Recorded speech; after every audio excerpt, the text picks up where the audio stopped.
साथीगण, NCC के cadets, NSS के स्वयंसेवक, छात्र छात्राओं एवं पत्रकार बंधुओं, मैं आप सभी का हार्दिक स्वागत और अभिनंदन करता हूं।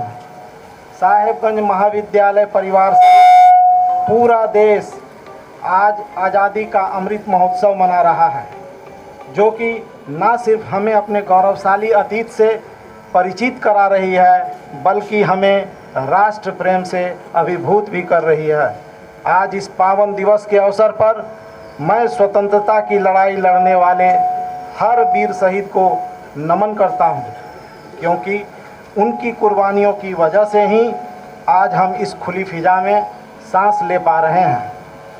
नमन है उन वीरों को जिन्होंने इस देश को बचाया, नमन है उन वीरों को जिन्होंने इस देश को बचाया, गुलामी की मजबूत बेड़ियों को अपने बलिदान के रक्त से पिघलाया और भारत माँ को आज़ाद कराया।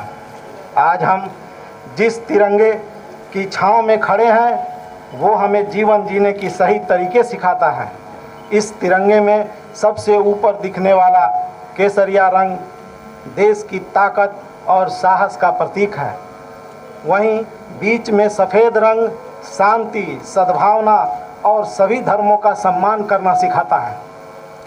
तिरंगे के सबसे निचले पट्टी पर हरा रंग देश के विकास और समृद्धि का प्रतीक है। झंडे के बीच में बना अशोक चक्र हमें निरंतर आगे बढ़ने के लिए प्रेरित करता है।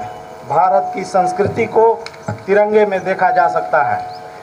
आज के दिन मैं आपको यह भी याद दिलाना चाहता हूं कि अंग्रेज़ों ने फूट डालो और शासन करो की नीति के तहत भारत को सैकड़ों साल गुलामी की बेड़ियों में जकड़ कर रखा। अतः हम सभी भारतवासियों को आपस में प्रेम और सौहार्द से रहते हुए एक दूसरे का सम्मान करना चाहिए। हम जानते हैं कि यूनिटी इज स्ट्रेंथ, एकता में बल है। बाबा साहब भीमराव अंबेडकर ने भी कहा है, संगठित रहो, शिक्षित बनो, संघर्ष करो।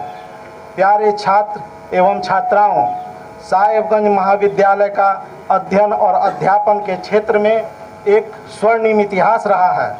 आपका अनुशासन, अपने गुरुजनों के प्रति सम्मान तथा संस्था के प्रति लगाव आपको विशिष्ट बनाता है। भविष्य में भी आप अपने आचरण से महाविद्यालय का मान और सम्मान बढ़ाते रहेंगे, ऐसा मुझे आशा ही नहीं पूर्ण विश्वास है। प्राचार्य होने के नाते एक बेहतर शैक्षणिक माहौल वाला कैंपस देने के लिए मैं भी प्रतिबद्ध हूँ।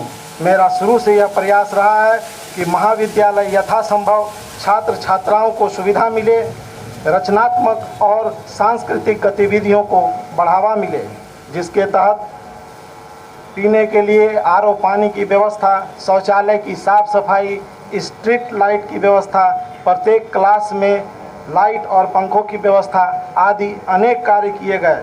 विभिन्न दिवसों पर तरह तरह के प्रतियोगिता का आयोजन कर छात्रों के चहुमुखी विकास का प्रयास किया जा रहा है।